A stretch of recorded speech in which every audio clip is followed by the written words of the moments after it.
महाराष्ट्रातलं एक उमदं नेतृत्व असं म्हणता येईल, वादग्रस्त नेतृत्व असंही म्हणता येईल.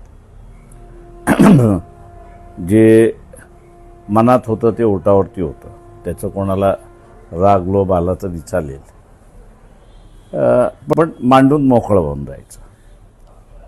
असं असणारं व्यक्तिमत्व महाराष्ट्रातून अचानकपणे निघून जाणं हा धक्कादायक सगळ्यांनाच आहे. म्हणजे कोणाच्याही ध्यानीमानी नसेल की अजित पवार यांचा मृत्यू अशा रीतीने होईल किंवा ते उद्या नसणार. मला तर हा महाराष्ट्राला धक्का आहे असं मी त्या ठिकाणी मानतो. पक्षाच्या वतीने आणि माझ्या वतीने आम्ही त्यांना श्रद्धांजली वाहतो. पुरोगामी नेत्यांमध्ये हे जी नावं घेतली जातात त्यामध्ये एक अजित पवार यांचं नाव होतं, याकडे कसं पाहतं? नाही, एक बरोबर होतं की त्यांनी सोशली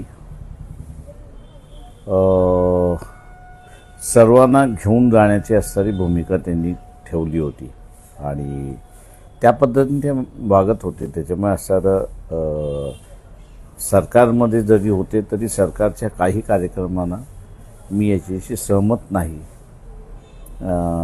असं बोलण्याचं धाडससुद्धा त्यांचं होतं.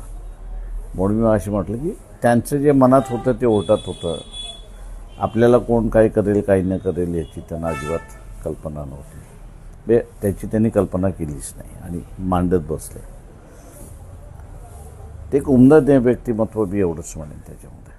आज हरपलं आहे आपल्याकडून. तुम्ही ट्विट करताना एक शेवटची रांग त्याच्यामध्ये कोण टाकलेले की या सगळ्या अपघाताची चौकशी देखील व्हावी, कसं पाहताय? असे की त्याची शेवटी असा अपघात आहे, तो अपघात कसा घडला याची चौकशी झाली पाहिजे, जेणेकरून पुन्हा असे अपघात होणार नाही याची दक्षता घेता येते.